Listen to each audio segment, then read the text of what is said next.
Welcome back to my channel. I am your mentor mom India.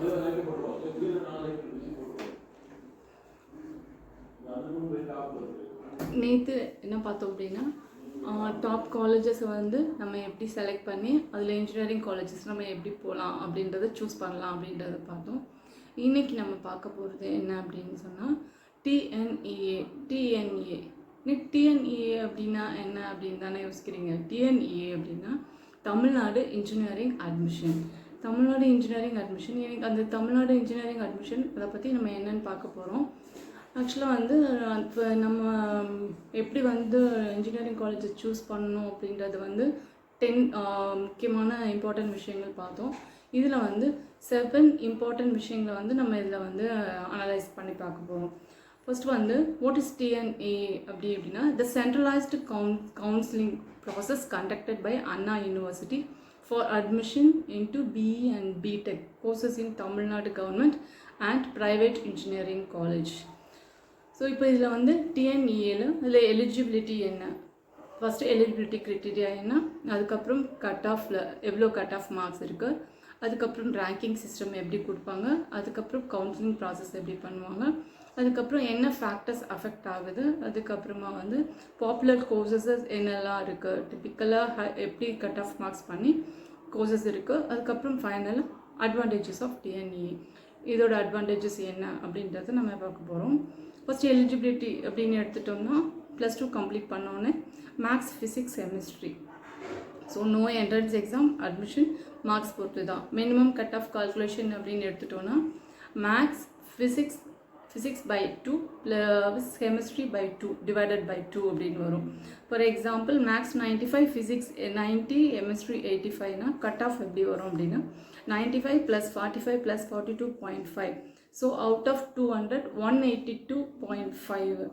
So இதை பொறுத்து தான் இருக்கும். ஸோ ரேங்கிங் சிஸ்டம் அப்படின்னு எடுத்துட்டோம்னா பெஸ்ட் கட் ஆஃப் மார்க்ஸ் பொறுத்து தான் ரேங்கிங் சிஸ்டம்ஸ் இருக்கும். ஸோ செப்பரேட் ரேங்க் லிஸ்ட் இருக்கும். ஜென்ரல், பிசி, எம்பிசி அது பொறுத்த அளவில் ஃபுல்லாக. அதுக்கப்புறம் ஸ்போர்ட்ஸ் கோட்டா இருக்குது. கண்டிப்பாக ஸ்போர்ட்ஸ்க்கு வந்து ஃபஸ்ட் ப்ரிஃபரன்ஸ் கொடுக்குறாங்க. அப்புறமா எக்ஸ் சர்வீஸ் பர்சனோட பிள்ளைங்களுக்கு ஃபஸ்ட் ப்ரிஃபரன்ஸ் கொடுக்குறாங்க.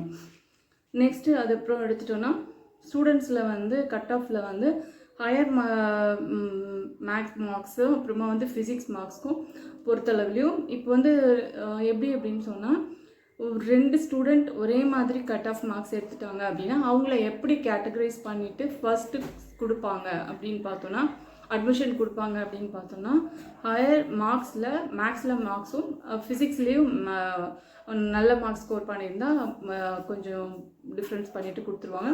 நெக்ஸ்ட் வந்து டேட் ஆஃப் பர்த் கொஞ்சம் எல்டராக இருந்துச்சுன்னா ஃபஸ்ட்டு ப்ரிஃபரன்ஸ் கொடுப்பாங்க.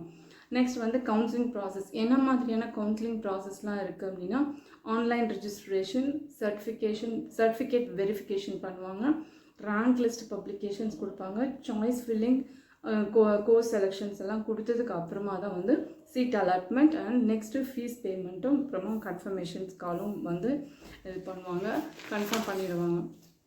Next factors affecting cut off cut off marks வந்து கட் ஆஃப் பண்ணும்போது அதில் டிஃபிகல்ட்டிஸ் இருக்கும் அப்படின்னா போர்டு எக்ஸாமில் கொஞ்சம் வந்து நம்பர் ஆஃப் அப்ளிகன்ஸ் வந்து டிஃப்ரெண்ட் ஆவாங்க.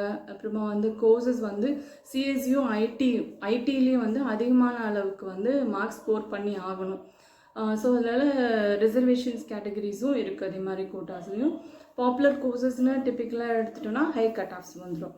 Computer science engineering, CSC, information technology and electronics and communication engineering, artificial intelligent and data science. இது இல்லாமல் டாப் காலேஜஸில் வந்து சிஇ, எம்ஐடி, பிஎஸ்ஜி இதெல்லாம் யூஸ்வலாக வந்து ரொம்ப ஹை கட் ஆஃப் மார்க்ஸ் அவங்க எதிர்பார்ப்பாங்க, 190 அண்ட் அபவ். இந்த டிஎன்இயோட அட்வான்டேஜஸ் என்ன அப்படின்னு லாஸ்ட்டாக பார்த்தோன்னா என்ட்ரன்ஸ் எக்ஸாம் இல்லை, ஸோ அதனால் ஸ்ட்ரெஸ் கம்மி. ஸோ டிரான்ஸ்பரண்ட் வந்து ரேட்டிங் சிஸ்டம் வந்து பண்ணிடுவாங்க. ஸோ சென்ட்ரலைஸ்ட் கவுன்சிலும் அப்புறம் மல்டிபிள் காலேஜ் ஆப்ஷன்ஸும் இதில் வந்து நிறையா இருக்குது. எந்த காலேஜஸில் அதாவது 440 காலேஜ் இருக்குது. அதில் 110 டாப் இன்ஜினியரிங் காலேஜஸ்லேயும் இந்த மாதிரியான கேட்டகரிஸில் வந்து இது பண்ணி கோர்சஸ் வந்து அலாட் பண்ணி கொடுத்துருவாங்க. அதுக்கப்புறம் ஃபைனலாக கன்ஃபர்மேஷன் கால் கொடுத்து அட்மிஷன்ஸ் பண்ணிடுவாங்க. ஸோ இதுதான் டிஎன்இஏ பற்றி full analysis. Thank you so much.